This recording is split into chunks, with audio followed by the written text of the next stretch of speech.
30th of November 2021. Warnings about potential for war with China. Let's be alert but not alarmed. Our goal is to pursue peace in our region. From news.com.au. I'm Andrew Bucklow, and I've got news for you.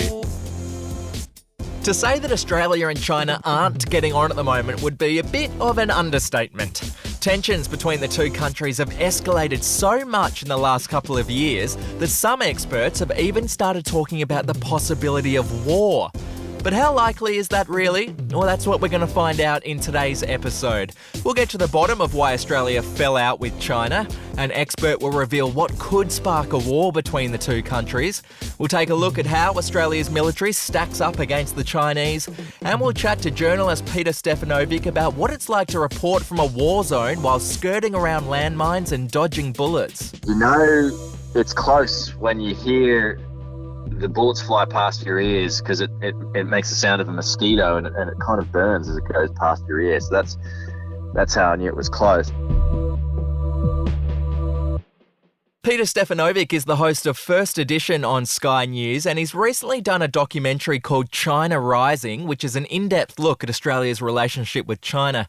Pete, when did the relationship between the two countries really start to sour? A few people say different things when it comes to those in the know, but according to most of the people that I've spoken to, particularly in our documentary China Rising, they put it down to Huawei. So a lot of people think, well, it was when Australia pushed for an independent inquiry into the origins of COVID-19, which is true, but it actually came before then, and it even came before foreign investment laws were beefed up. It came to when China wanted to put Huawei in Australia, and that would involve putting up telecommunications systems and crucial infrastructure. And the criticism of that is that became a national security threat, where the Chinese would be able to basically interfere in various ways when it comes to national security. So our government stopped that. And at the time, not many governments had taken that position. But our government, we stopped them from setting up Huawei, and, China took offense to that. And that's really what started the whole thing. And I remember talking to Tony Abbott recently about that. And he said, well, how do you think China would feel if Australia wanted to put up or bring Telstra into China and that would involve setting up infrastructure? There's no way that they would go ahead with that, which is true. And so he still backs the decision that Australia's government made at that time. And in fact, most people do on both sides of the aisle of the political debate here. They agree that was a good move for Australia to do that. And so now we are wearing the consequences of that decision, which is pretty much China's fault. So it started with Huawei, and then how have tensions really escalated in the last kind of 12 months? What has the back and forth been like? Well, it's hot. It's the worst it's ever been. And I mentioned the push to have an independent investigation into the origins of COVID. That set things back as well because, China doesn't like being embarrassed on the world stage. No country does. But, I mean, these are quite reasonable requests that most people agree that we should have to find out how this thing started, how COVID started. But China was very secretive when it came to that. We all saw the pictures of the crackdowns, and any dissent that emerged from China, they were rubbed out pretty quickly or quietened pretty quickly. And so the general assumption is that they had something to hide there. And so that was another huge setback in terms of Australia's relationship with China, the fact that we wanted this independent inquiry.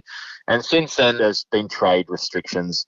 And it all started, with wine, then it started with beef, and then it moved to lobster and barley, and so on, and on it goes. And that's had a huge effect on some of our exporters here in Australia who've had to re-diversify. Thankfully, a lot of them have been able to do that. And I think you mentioned before, tensions have never been this heightened between the two countries, have they? No, this is as worse as it's ever been. John Howard, I spoke to recently as well. He says it's the most difficult it's ever been. That's the word that he uses. There were some issues around Tiananmen Square that he points to, of course, but this is the most complex and tough part of our relationship with China that's ever been. And as I mentioned, it's not looking like it's going to ease anytime soon. So we're going to have to get used to this. Well, given the tensions between Australia and China are so high, I guess it's not that surprising that in the past couple of months we've seen a lot of headlines in newspapers about the possibility of war between the two countries. Now, Defence Minister Peter Dutton, he actually commented on this in late October. Here's what he had to say about the likelihood of war. Nobody wants to see conflict, but that really is a question for the Chinese as to whether, as we've seen in Hong Kong, they make a decision to do something in regard to Taiwan. If that's the case, what's the Americans' response? And we obviously have an alliance with the United States. But then, last week, Labor Senator Penny Wong accused Scott Morrison's government of stoking the flames of war and using it as an election tactic. Here's what she had to say. It has been widely reported that the Morrison government want to make national security a focus of the coming election. Amping up the prospect of war against a superpower is the most dangerous election tactic in Australian history. So, Pete, the big question, is this all a beat-up, or could there actually be a military conflict between Australia and China in the not-too-distant future? Well, there could be. There definitely could be, given what's going on in the South China Sea, the militarisation, the illegal militarisation of international waters in the South China Sea. Some 20-odd islands now have got some kind of military build-up. And when you're talking about a war, it's already underway in some circumstances. So I'm talking about grey war tactics that are already underway. Cyber warfare, it's already happening between China and Australia. They've been able to hack into our computer systems when it comes to our parliament. That's been hacked. Our universities have been hacked. There's also been some infiltration from China into our political system. So these are grey war tactics meant to grind down an opponent. So kind of like a war of attrition before a so-called kinetic war. But in terms of a kinetic war, like a conventional war that you're talking about, it's possible. No one wants it. And China doesn't want it. Australia doesn't want it. The US doesn't want it. But the flashpoint is going to be Taiwan and what the world does if China makes a move on Taiwan, which China sees Taiwan as part of its territory. Taiwan doesn't think that, though. Now, there's been these grey war tactics that China has done over Taiwan as well. There's been hundreds of flybys from its military jets into its air defence zones, more than 400 of them in the past 12 months, which is purely designed to intimidate the people of Taiwan.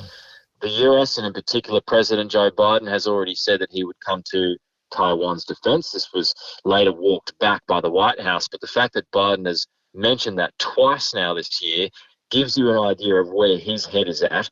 Peter Dutton has said that we would come to Taiwan's defence as well. So you've got a lot of actors that would be very interested in defending Taiwan because it is a democracy of 25 million people. So why wouldn't other democracies, particularly in this region, want to defend that as well? Because if it goes for Taiwan, just as it did for Hong Kong, then does the world sit back and let that happen, or does it stop that from happening? So if it stops that from happening, then you're looking at potentially, I say potentially here, potentially troops going in and stopping China from acting. And so, I mean, the long story of this is, and this is a worst case scenario here, China goes in, and then you've got the nations that come to Taiwan's defence, such as the United States. It would very much depend on what they do. Then you've got Australia. Then you've got Five Eyes partners, including the UK, France. You've got other actors in the region, including Japan. You've got India as well, which is very interested in what's going on there. Malaysia, Singapore, all these other nations that could well get dragged in as some kind of proxy war. So I'm not saying this is going to happen, but potentially it could, given what's taking place at the moment.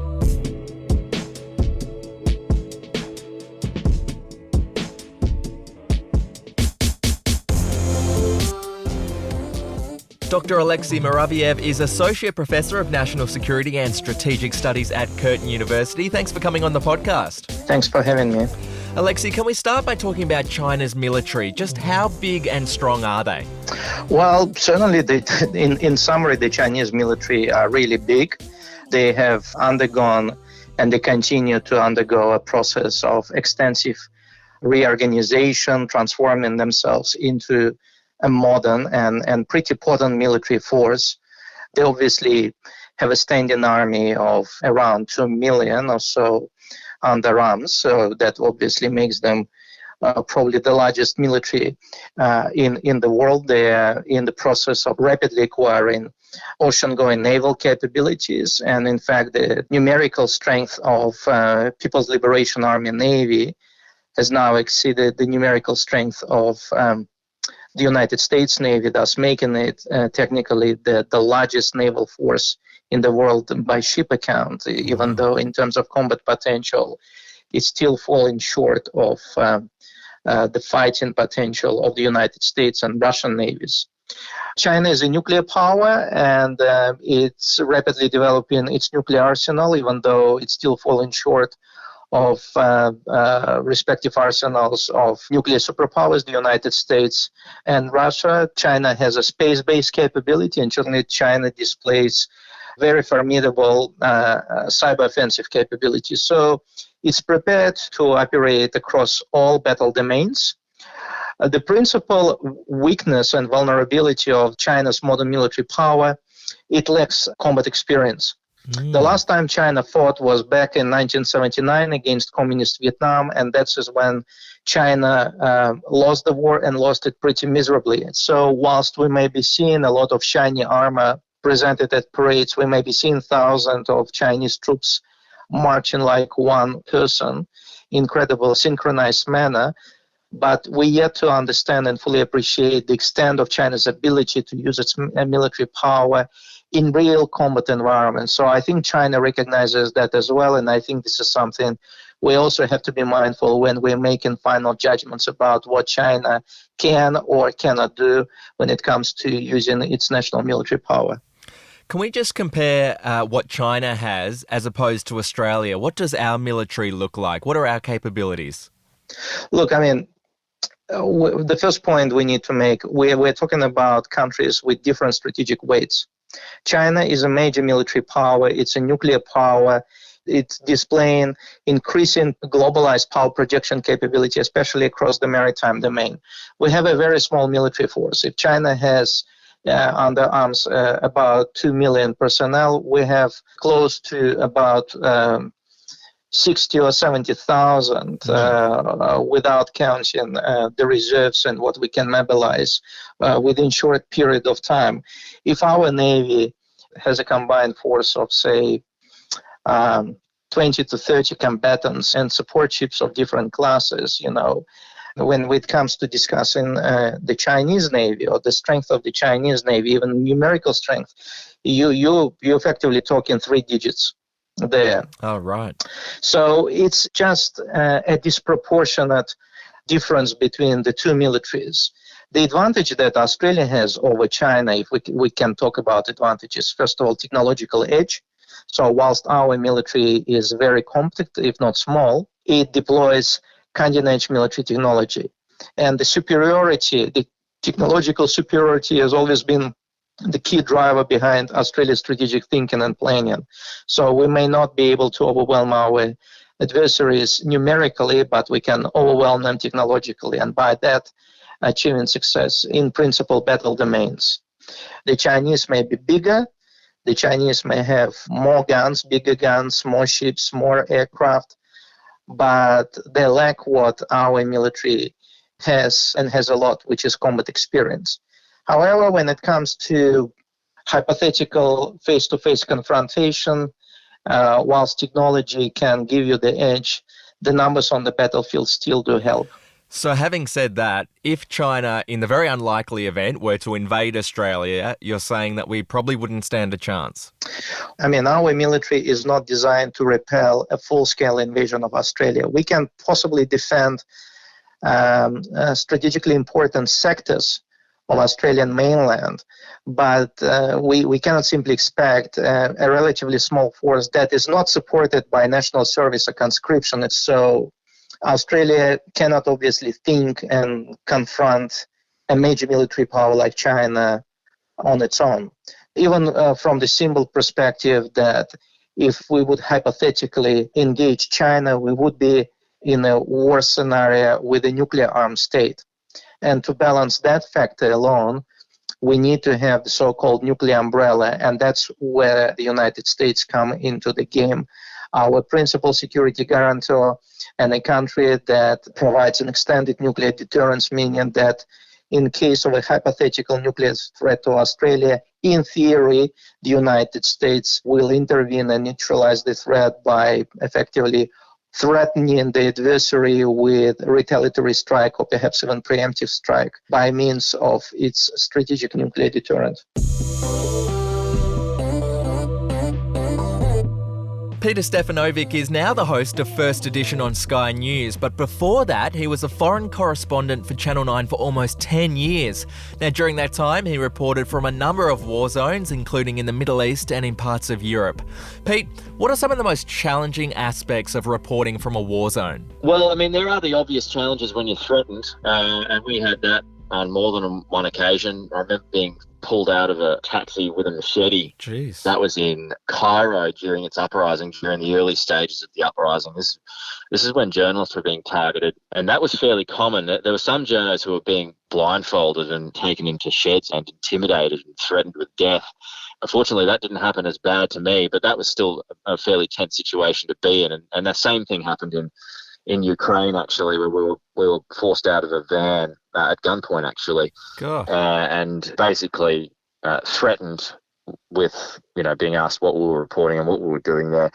And that was pretty intense too. I mean, people go missing all the time in these sorts of places. So, I mean, that was always at the back of my mind. And I could smell the booze on a lot of these separatists' breaths as well. When I was in the eastern parts of Ukraine with these pro-Russian separatists in Ukraine anyway. And it's like, oh man, anything could happen here. Yeah, and totally. No one would know about it. And so you just do what you're told, really. And that's where it's handy being from Australia, where, people, particularly in that part of the world, we're not really a big player in the grand scheme of things. We're not an American reporter that, if something were to happen, it could become this big political issue. So I'm sure in some places that kind of helped as well. But yeah, they were the most tense environments I've been in. I had a couple of bullets go past my ears in Libya as well. Ooh.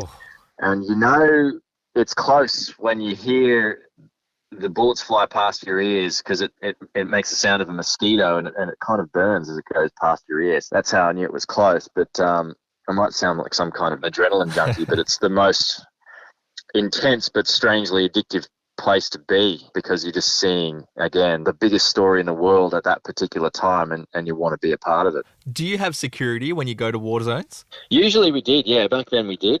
They're not armed though, so they're really just consultants. So if there's a situation that's getting hot, they will be looking out for you. So my job would be to focus on reporting and doing my interviews where I can and speaking to the camera. And it's good just to have another set of eyes there, just watching out for certain people and certain things that might pose a danger where we would have to leave quickly. Because if someone is armed, then you become part of the problem, and that can inflame the situation as well. If we're pulled over and someone's got a gun on them, and that can be no good. There's different schools of thought when it comes to that too. Some people believe that your security should be armed, but I was always comfortable with what we did. But you can still get yourself into trouble with a security guard, that's for sure. Did you ever actually think your life was going to end? Did it ever get so bad where you're like, this could be it for me? I won't see my family ever again? Not really.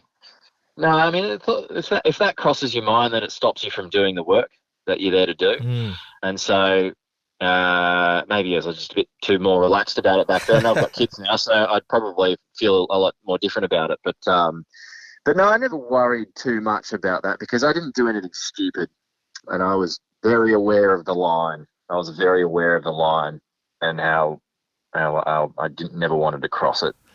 You must have seen some pretty intense stuff where you were reporting from these war zones. Is there kind of one image that'll never leave your head? It's probably those bullets flying past. That never left me, and it gave me an idea of what our troops must have dealt with in the wars. Sorry, I'm not comparing myself to our diggers, but where bullets are flying past, and that's when you get a real sense of the danger that you're in.